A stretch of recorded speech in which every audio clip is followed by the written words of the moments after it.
Quisiera dedicarles estas palabras sobre todo a los neoyorquinos que prendieron el camino inverso al que emprendió Argentina y ahora van a vivir bajo un gobierno comunista. Sepan que si la cosa se pone complicada, siempre serán bien recibidos en nuestra tierra si buscan prosperar. I would like to dedicate these words especially to New Yorkers who've taken the opposite path to that of Argentina and will now be living under a communist government. They should know that if the going gets tough, they will always be warmly welcomed in our land if they seek to prosper.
Well, Donald Trump has reacted to the election of Zohran Mamdani to New York City mayor. Have a listen. For 1,000 years, communism has not worked.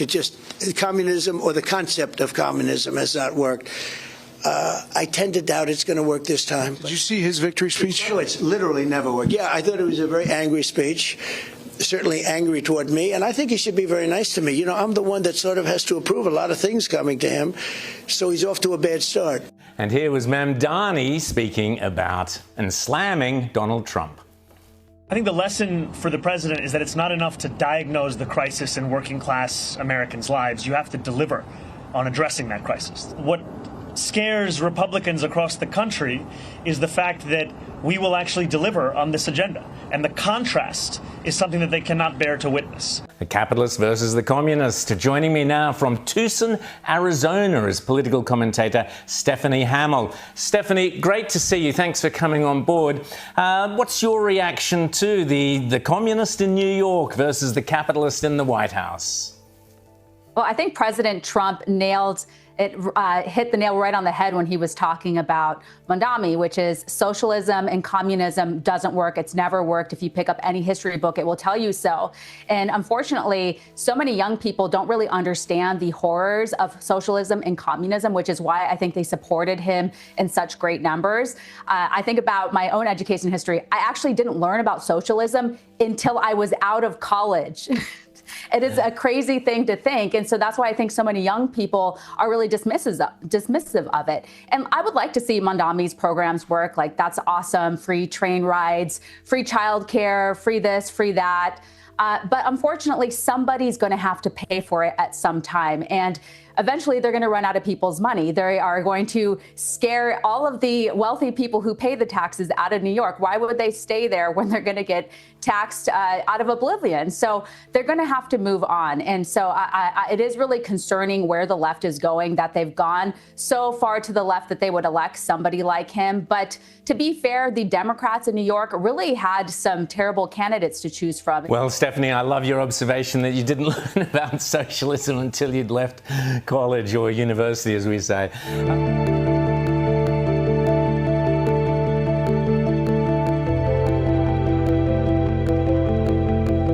Now, let's talk a little bit about the mayor of New York, who was elected earlier in the week, Zohran Mamdani. Rita, your thoughts? I'm delighted. This is going to provide me with so much content. And it couldn't happen to better people. New Yorkers, they're going to, they effed around and they're going to find out. You know, the whole FAFO equation. They're going to be in the FO portion in the coming years.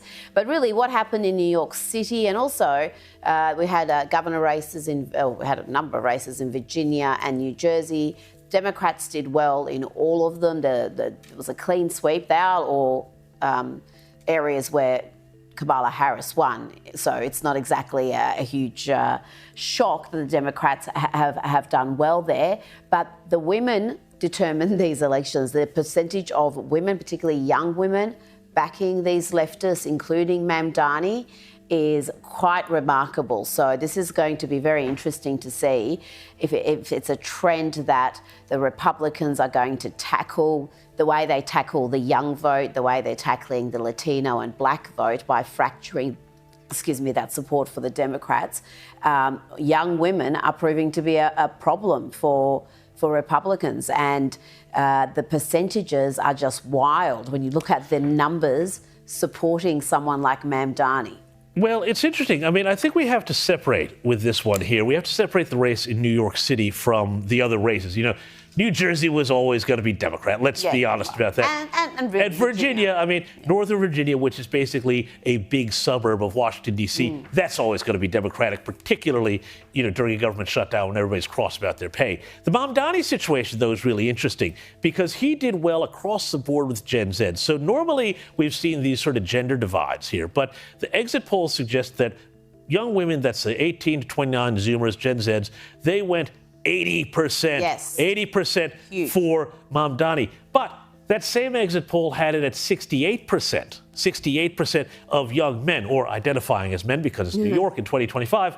But the thing is that there's something else that's happening there with that group of people, because in New York, you've got the children of the elite who have come from around the country to try and make it. Now, there's a big complicated theory about this, but basically it's that, you know, there's not the jobs and the prestige jobs that they thought were going to be available for them in this very expensive city. Somebody comes in preaching revolution after they've been doing 2 years of Palestinian cosplay. He's going to do very, very well here. But the question now is, where do the Democrats decide to go? Do they try, because that stuff doesn't play out in the rest of the country. So do they think, oh, Mamdani, AOC, all of that, that's the way of the future? Or do they try and do what they should do, which is not what the liberals should do, but actually try and move back from their crazy extreme to the center?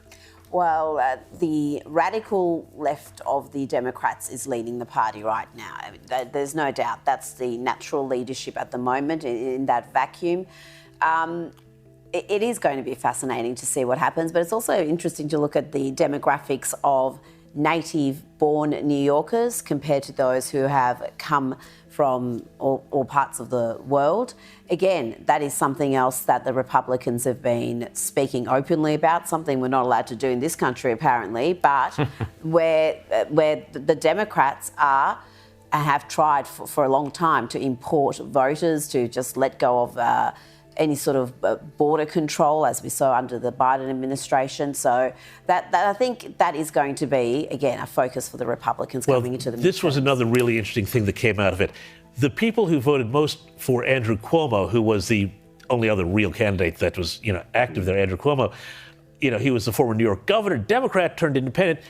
The people at the bottom end and at the very top end of the economic spectrum, that was one determinant. The other determinant, how long you have lived in New York City. Yep. So the longer you've lived in New York City, the less likely you're going to vote for Mamdani. That is so true, because you look at in the teens, you know, the last decade, you had Bill de Blasio, another hard left progressive mayor. The city was a disaster. If you lived there when I did in the 90s, and you had David Dinkins, another progressive hard left mayor, crime was out of control. There were actual pogroms against Jews in Crown Heights, Brooklyn, under his watch. Rudy Giuliani came in and cleaned all that up.